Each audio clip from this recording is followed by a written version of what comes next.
Sign that, yes. Okay, so me and you have better facial recognition than the phone. Okay. Me and you recognize the voice better than Siri. This is your brother Uthman ibn Farooq here in Florida, and this is my brother Umar. MashaAllah, he reverted to Islam. He came from a long way to come see us. He's deaf, but alhamdulillah, Allah guided him through the videos. Please keep sharing the videos, keep spreading the da'wah. May Allah bless him and bless you and protect us all and guide all of mankind. Even if he can't hear, Allah brought the message to his heart. What's your experience? Real answer is I don't see a reason to believe in God. So I'm not going to make the claim that there is or that there isn't. Okay, good. So let me ask you, Anthony, right? Yeah. All right. Where do you think we came from? I don't know. Right? But, okay, let me ask you, you're an honest person, I can tell you're a great guy, so let me just ask you a question. Yeah. Just give me an honest answer, right? All right. This is my phone. See it? Okay? If I look at it, it unlocks, right? Kind of cool. It has all these apps that I can use. I can GPS stuff. I can call Siri like, hey Siri, how far is Atlanta? You know, whatever, right? I can do all that with this, right? If I turn it off, it goes off. It tells me the time. It's got cameras, I can take pictures. You know what phones can do, right? If I told you that this evolved by itself, that grains of sand over billions of years became iPhone 1, and then no Apple, no Steve Jobs, no factories in China with child labor, none of that kind of stuff, that the one evolved into a 2, into a 3. I didn't pay $1,000 every time, into a 5, into a X, into a 11, into a 13, into a 15, all of that. Would you believe me? No. Why not? Well, you'd have to prove that. If you don't have any evidence to prove that it came from nothing, Right. I'm not going to believe that. Right? Which I don't believe that about the universe. I don't believe that it came from nothing. Good. I don't have a reason to. I don't see a reason to believe really anything about the origins of the universe. Excellent. Good. We're making great progress here, right? Okay. So you don't believe this came from nothing, and you don't believe the universe came from nothing, right? I'm not going to say that it didn't come from nothing. Right. What I'm saying is you need to prove to me that it came from nothing first in order for me to believe it. Until then, I'm not going to give you the benefit of the doubt. All right, but from your own belief, like if I just told you, hey, this came from nothing, Yeah. would that make sense to you? No, it doesn't make sense. Why not? Well, I mean, just the law of conservation of matter, you know, matter has to come from existing matter. Excellent. So you do believe that matter has to come from existing matter. Cause and effect. Cause and effect. Yeah. Excellent. There has to be a catalyst for it, Right. right? Things don't just happen on their own, right? Right. So if that's true for the phone, then I would agree that me and you also didn't just come from nothing without any intervention, without any design, without any development, just evolved. You wouldn't agree with that, right? Wait, sorry, I kind of zoned out. No problem. So as you said, the phone couldn't just evolve by itself. Right. There has to be cause and effect. There has to be a catalyst. There has to be, you know, intelligent design for it to have developed the way it did and so on, right? I mean, those functionalities that you have couldn't come by itself, right? I mean, could a phone just automatically unlock which sees your particular face, right? That somebody designed that, right? Does that make sense to you? Somebody designed that, yes. Okay, so me and you have better facial recognition than the phone. Okay. Me and you recognize the voice better than Siri. Me and you are more intelligent than Siri. Right? Me and you can navigate better than a GPS, believe it or not. I know nowadays people can't navigate too well, but the reality is humans can, right? So then the same logic that you used would tell us that there had to be design, right? This is not accidental. Just like you can't accidentally learn how to unlock a phone through face recognition, I can't accidentally recognize people with face recognition unless there's design, right? I don't know about that last part. Why not, right? So think about it, right? Well, I asked you. We know that we created a phone. We don't really know How do we know what that? created us because we can look up the person who did it. Okay, but did you see it? I didn't see with my own eyes. All right, but, so you believe the somebody evidence is telling there. you. What evidence? Well, you can find who made the patent. Okay, excellent. I can tell you who made us. I can show you the documentation from prophets and religious figures that say how it was made, when it was made, Adam and Eve. Yeah. But if you're talking about putting your faith, that pattern could be fake. Like I've seen The what? fake The pattern? patterns. Yeah. What do you mean patent? When somebody patents a design, patent. Oh, yeah, sorry. somebody puts a patent on a design, a trademark, those could all be fake. I work in the med device industry all the time. There are Chinese companies that come up with fake trademarks, you know, the CE marking, that whole thing that happened with that, right? So So you're putting your faith in somebody telling you that somebody made this? Or are you saying just because of the functionality, there's no way that this would just by itself be able to unlock when it sees you? I'd say it's probably a mixture of both.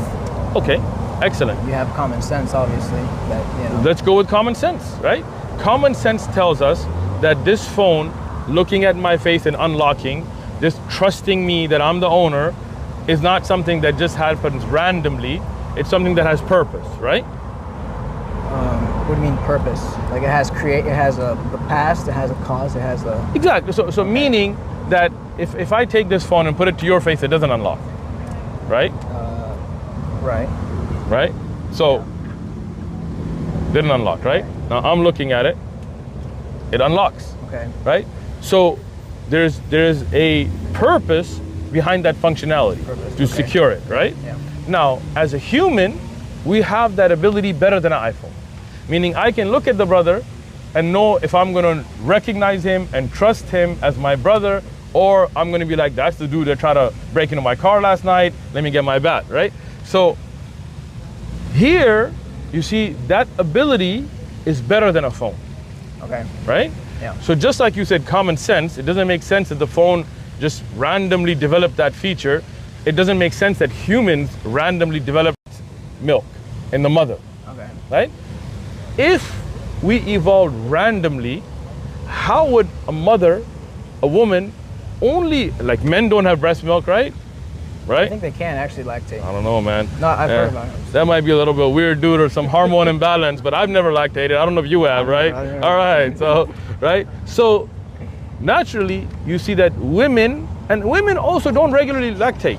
Only if they're pregnant and about to give birth or have a child, Yeah. right? So where does that functionality come from? Like, does it make sense that that's just random? Okay, well, I see the point you're trying to make. Good.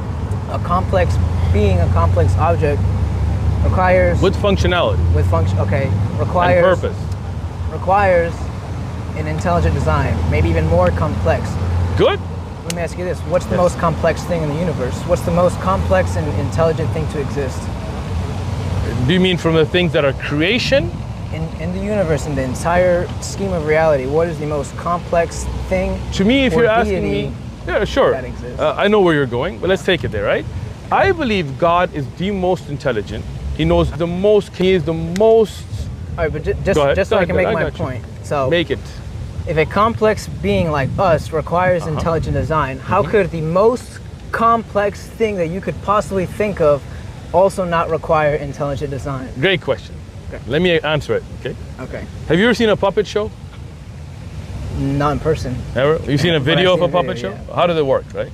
You got a puppeteer, and then the puppets have strings, and the puppet moves, and you see the strings, and you know there's a puppeteer, right? You don't see the puppeteer, right? I mean, in a good puppet show, you're not supposed to see the puppeteer. You just see the puppets moving. Okay, sure. All right. So when the puppet moves because of strings, you know there's a puppeteer, right? Yeah. Right? Because you see the movements. They're not random. You say, you know, the way they're moving, see the strings. It could also be like some sort of contraption too. Sure, but somebody's controlling it, right? Something's controlling